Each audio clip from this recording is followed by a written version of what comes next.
दावहिल का खूनी जंगल पार्ट 3 अंतिम कड़ी। पिछले पार्ट में जाहिद जंगल में अकेला रह गया था और शाहिद गायब हो चुका था। एक डरावनी मखलूक जिसका चेहरा सिला हुआ था जाहिद के सामने आई और उसने कहा था, तुमने मुझे पुकारा था, अब मैं आ गया हूं। अब देखते हैं कि जाहिद का क्या होता है। जाहिद का दिमाग घूम चुका था। वह अब भी जमीन पर बैठा था और उसके जिस्म में हिलने की भी हिम्मत नहीं थी। जंगल में हर तरफ खामोशी थी, मगर इस खामोशी के बीच एक अजीब सी सरगोशी उभरी। जाहिद, मुझे तुम्हारी रूह चाहिए। यह आवाज किसी एक जगह से नहीं आ रही थी। ऐसा लग रहा था जैसे पूरा जंगल बोल रहा हो। जाहिद हिम्मत करके उठा और एक ही सिमत में दौड़ने लगा। मुझे यहां से निकलना होगा, मैं मरना नहीं चाहता, वह खुद से बड़बड़ाया। मगर जितना वह भागता उतना ही रास्ता उलझता जा रहा था। अचानक उसके पैरों के नीचे जमीन खिसकी और वह एक गहरी खाई में जा गिरा।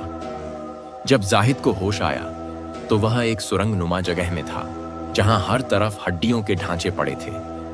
दीवारों पर खून के निशान थे और एक तरफ से चीखों की आवाजें आ रही थीं। ये चीखें, ये तो शाहिद की लग रही हैं। जाहिद ने हिम्मत की और आगे बढ़ा। जैसे ही वह सुरंग के दूसरे सिरे पर पहुंचा, उसका दिल धक से रह गया। सामने शाहिद जंजीरों में जकड़ा हुआ था और उसके सामने वही सफेद लिबास वाली मखलूक खड़ी थी। अब तुम्हारी बारी है जाहिद। वह मखलूक धीरे धीरे जाहिद की तरफ बढ़ने लगी।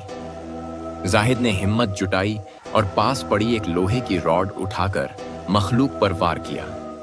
लेकिन जैसे ही रॉड उसके जिस्म से टकराई, वह मखलूक गायब हो गई। जाहिद ने जल्दी से शाहिद की जंजीरें खोलीं और दोनों वहां से भाग निकले। सुरंग से निकलते ही उन्होंने देखा कि फजर का वक्त हो चुका था। जैसे ही पहली रोशनी जंगल में फैली, वह मखलूक एक खौफनाक चीख के साथ हवा में घुल गई। जाहिद और शाहिद ने एक दूसरे को देखा और फिर बिना देर किए जंगल से बाहर की सिमत भाग पड़े। जब वे दोनों दावहिल के जंगल से बाहर निकले तो सूरज निकल चुका था। यह सब क्या था? शाहिद ने हांफते हुए पूछा।